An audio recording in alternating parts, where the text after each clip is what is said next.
ligne dama ne la man yàgg naa liggéey ci affaire commission bi évaluer impense yi mais dama ne la impense bi ñu jot tey maa ngi koy soo di gis pour la première fois kon ñun kontaan nañ bu baax ndax ëpp na suñu njort waaw wax dëgg yàlla ëpp nañ suñu njort. yéen famille ba terrain bi bu ko xamee ci superficie ñaata la li ngeen jot a bàyyi. parce que ñun li ñu amoon 5233 je crois mètres carrés la ñu amoon. mën nañu am une idée ci koppar yi ñaata la doon.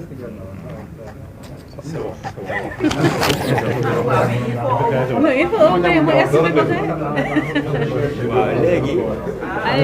loolu dara nekk si.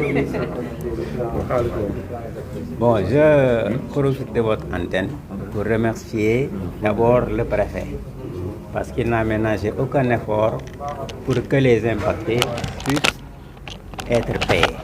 Je remercie également l'équipe de FONSIS parce qu'ils nous ont prêté une oreille attentive. On n'a pas eu de problème. On s'est compris.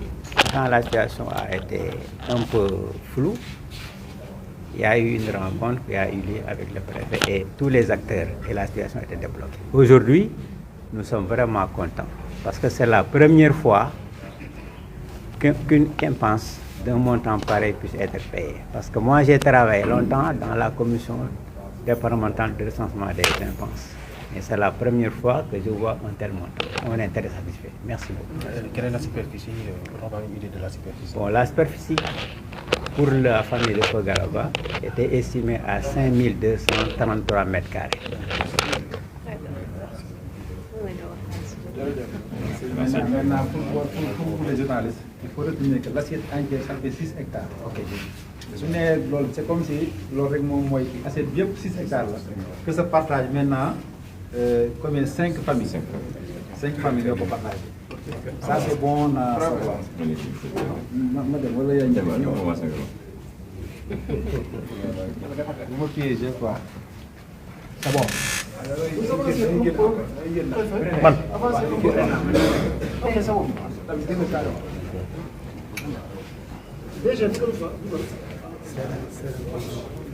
ñëwal ni si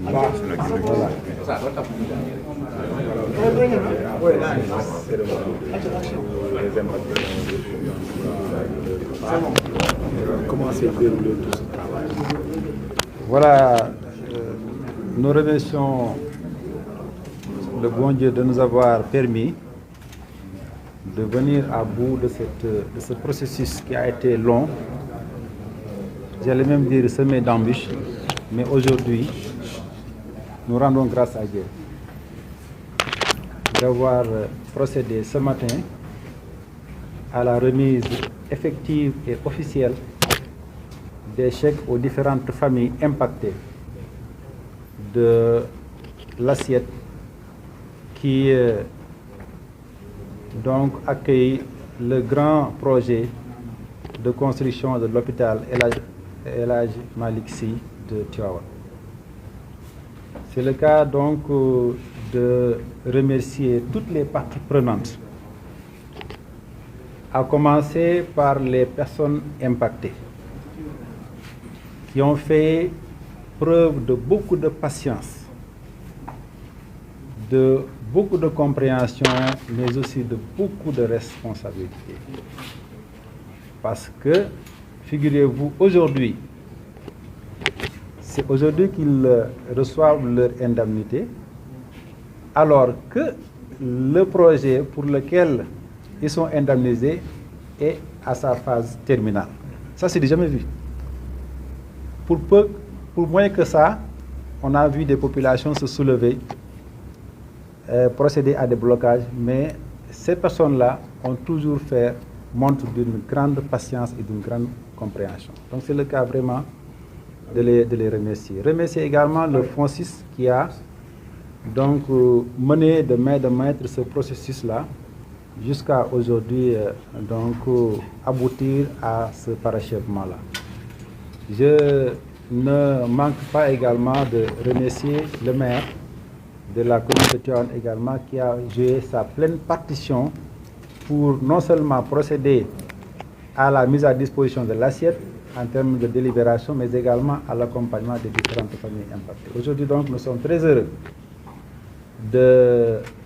d'aboutir à ce succès qui permet naturellement d'aller vers l'inauguration de ce bel édifice pour Tivaouane avec la satisfaction de toutes les parties prenantes. Je crois que ça a été un challenge pour moi et pour l'État du Sénégal et pour FONSIS qu'on ne va pas aller à l'inauguration sans pour autant procéder préalablement à l'indemnisation des personnes impactées. Donc je suis heureux aujourd'hui de constater que ce challenge, cette promesse a été tenue et c'est très important pour nous autres.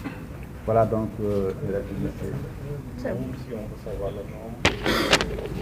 voilà donc c'est important aussi de rappeler que l'assiette en question est de 6 hectares que se partagent donc pour 5 différentes familles impactées qui ont été convoquées aujourd'hui pour recevoir leur chèque en termes d'indemnisation. C'est bon. waaw ci wolof de di sant yàlla bu baax bi mu ñu mayee ñu àggale liggéey bu am solo bi nga xamante ne bii tàmbali woon nañ ko mën naa ne sax ëpp na at muy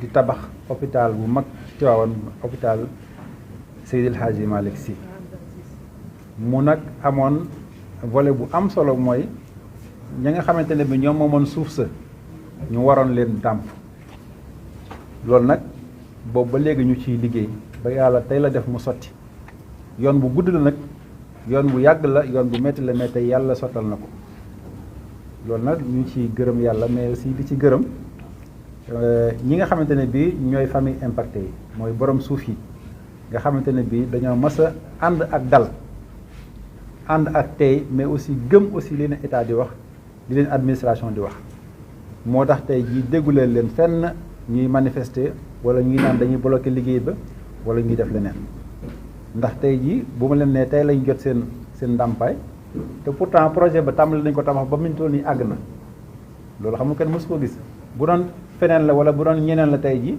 dañ naan balaa ñu tabax benn brique danañu jox sunu ndàmpaay mais defuñu ko suñ ñëwee sama bureau bu ma leen nee buñ leen balay yàgg di nga jot seen xaalis dañ ko mës a gëm kon nag tey jii am nañu mbégte bu baax a baax di wax ne tamit état du Sénégal lii moo mës a nekk moo objectif am maanaam du jël alalu kenn ba pare te du ko daan dañ leen mës a wax ne leen hôpital bi duñ ko mës a inauguré te fekk njaboot yi ko séq woowu ñu leen jox leen seen ndàmpaay loolu nag kon yàlla def na ko tey kon muy lu am solo di gërëm aussi waa FONSIS ñi nga xamante ne bii ñoo yore projet bi nga xamante ne lu leen daj ne ko tam ci dossier bi pour que mu mën aboutir ba ñii mën a jot li nga xamante ne bi mooy seen ay ndàmpaay gërëm aussi monsieur le maire de la commune de Tivaouane moom tamit en tant que municipalité ci délibération yaag lépp lu aju ci accompagnement de la famille ñoom tamit li leen ci war yépp vraiment loolu def nañ ko di ñaan yàlla rek liñ leen dàmp yàlla def ci barke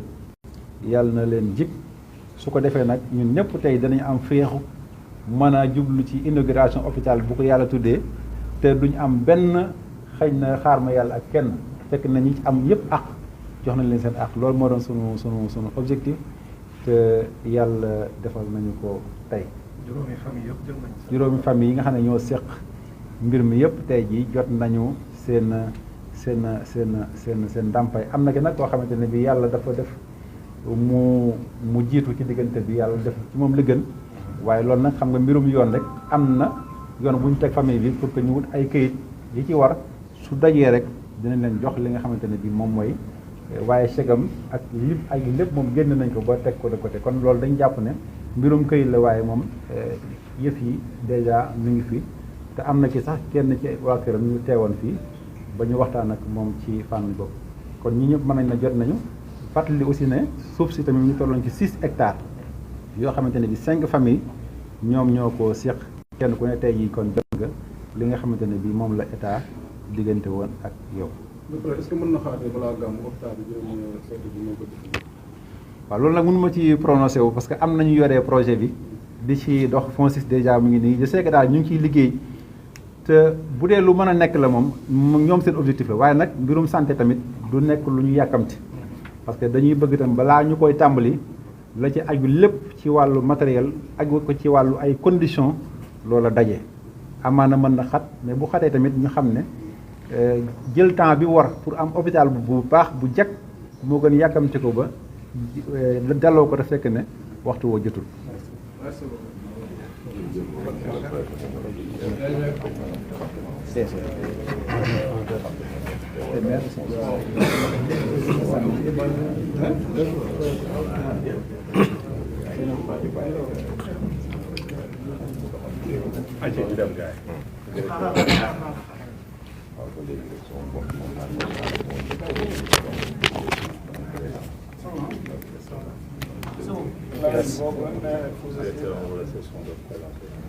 Babacar Ning, directeur général Francis. Aujourd'hui, les impactés ont reçu l'argent. Vous êtes satisfait par rapport au déroulement? Oui, tout à fait. Il faut d'abord rappeler que le Francis, c'est le Fonds souverain du Sénégal. L'État du Sénégal avait demandé au Francis de l'accompagner pour piloter le projet en mode fast-track, c'est-à-dire de le faire sortir le plus rapidement possible. Aujourd'hui, on est venu doublement satisfait. On est venu parce que non seulement l'État du Sénégal qui s'était engagé à payer les impenses aux familles l'a fait, mais également parce que pour remercier les familles pour leur compréhension, mais également leur support et leur soutien au projet. C'est grâce à leur esprit de dépassement et de compréhension pour l'intérêt public que le projet a pu être démarré avant même que les impenses ne soient réglées. Et ça, c'est à saluer, parce que c'est de ce genre d'esprit qui permettent de pouvoir réaliser dans ce pays des projets d'envergure, mais avec le soutien populaire, parce que l'intérêt du projet est au-dessus de chacun d'entre nous, et c'est quelque chose qu'il fallait saluer. L'enveloppe globale, on peut savoir cette enveloppe? Pour le projet? Le montant. Oui, le projet, c'est un projet très important. C'est un projet de PS3, donc un hôpital régional. L'État a investi 46 milliards dans le projet d'hôpital. Il y aura 300 lits. Et dans l'hôpital de Tivaouane, il y aura des spécifications techniques qu'on ne retrouve pas dans beaucoup d'hôpitaux au Sénégal. Il y aura une unité de traitement des grands brûlés. Il y aura une unité de traitement par chimiothérapie, donc pour le cancer. Il y aura un amphithéâtre pour les enseignements. Et tout cela montre que c'est un hôpital de pointe, avec des équipements de pointe, qui va non seulement permettre de prendre en charge les populations au niveau de Tivaouane, au niveau de Thiès, mais même au niveau de tout le Sénégal, parce que c'est un hôpital qui va être une référence dans toute la moitié du pays. Et le montant total des indemnités? Alors, pour le montant total des indemnités, ce n'est pas des chiffres que nous divulguons, parce que ça impacte des familles, donc ça devient en fait des questions privées de confidentialité. Mais ce qu'il faut savoir, c'est que c'est un montant qui a été défini par la commission départementale, qui a pris en compte tous les barèmes applicables dans la région. Et je pense que, comme l'a mentionné un des représentants des familles, les familles elles-mêmes étaient extrêmement satisfaites du montant qui a été donné, parce que également c'est un montant qui reflète l'état d'esprit de l'État, qui consiste à accompagner les populations, qui consiste à permettre à tout un chacun qui accompagne un projet d'intérêt public de ne pas être non plus spolié ou de ne pas être pénalisé par le projet. Et je pense que ça également, c'est quelque chose qu'il faut saluer. Voilà. Solo su projet bi ak njariñ gi mu fas yéene am surtout sax waaw projet bi dafa nekk projet bu am solo ndaxte hôpital bu mag la nekk hôpital bi ñëw hôpital régional nekk EPS3 dina am lu mat 300 lits dina am centre de traitement des grands brûlés mooy lakk-lakk yu métti yi fu ñu koy fajee dina am fu ñuy fajee tam cancer donc ak chimiothérapie dina am tam fu ñuy jàngale ndax jàngale dafa am solo étudiants yi fu mën a jàng am amphithéâtre bu 200 places. Hôpital bi bés bu ñu ko ubbee non seulement Tivaouane waxuma yaay dina Tivaouane seulement mais même région de Thiès bi yëpp dina leen mën a servir mais tamit tous les autres régions yu wër région de Thiès tamit dina leen mën servir parce que dina nekk hôpital boo xam ne c'est l'hôpital de référence. moo tax population tam dañu leen war a sant parce que projet bi fekkee FONSIS daf si dugg c'est-à-dire pour jàppale état bi ñu mën ko génne lu mu gën a gaawee pour projet mën a gaaw il faut que foncier bi bañ a nekk problème te population yaay ji nii dañu amoon compréhension xam ne projet bi askan bi yëpp lay jëriñ.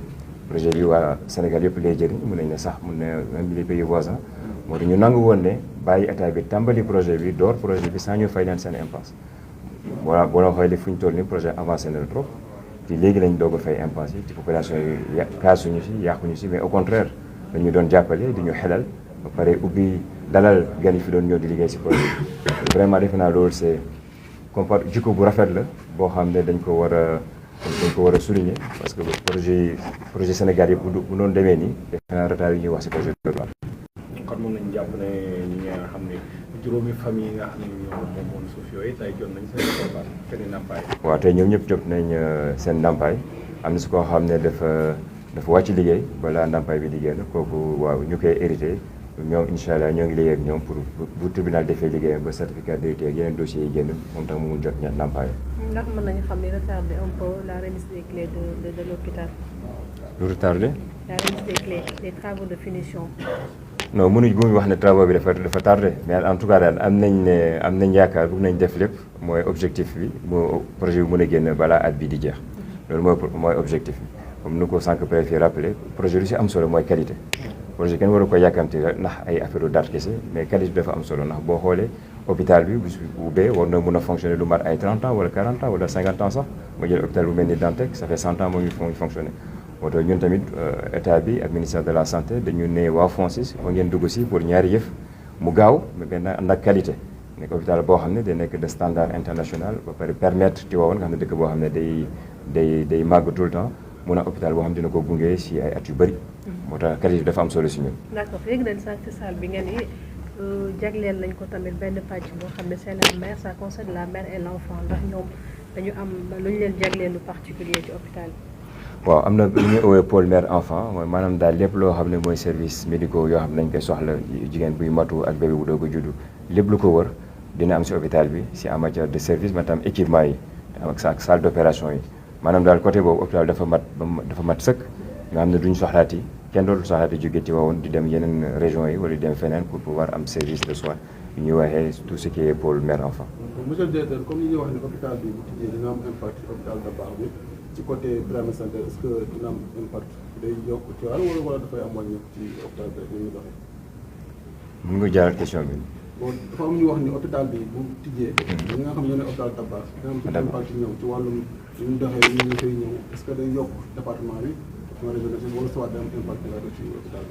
non impact fi am kay impact positif la muy nekk parce que xam nga boo xoolee dëkk mel ni Tivaouane am dëkk bu mag la ci day continuer di mag benn hôpital moo fi amoon dañu am deuxième hôpital day permettre ñu prise en charge bi gën a nekk de qualité man nañu ne les soins médicaux dafa ànd ak qualité ci médecin dafa mel ni école rek boo jëlee enseignant jox ko la élèves yu bëri dégg mun na am jàngale bi mun na doy war médecin tam même chose boo ko joxee patient yu bëri trop mun na am tam am temps bu mu war a consacré ku nekk du ko mun def donc hôpital bi non seulement dina indi impact positif parce que dina permettre waa Tivaouane population bi gën a am ay médecins yu leen di faj mais tamit am équipement yoo xam ne Dabakh amu ko mais en plus de tout cela bis bu hôpital bi ubbee ñaari hôpital yi dinañ waxtaan pour xool hôpital bu nekk nan nga mën a gën a jàppalee sa morom pour que waa population Tivaouane gën si mën a bénéficier. Merci. Monsieur le préfet,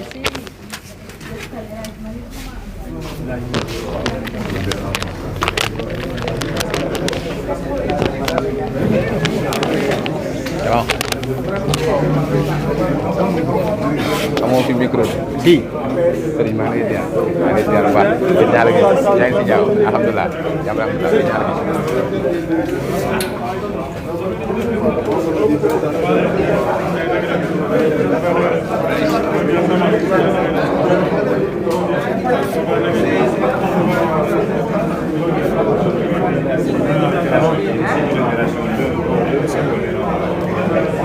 mon ami Ndao mon ami Ibrahima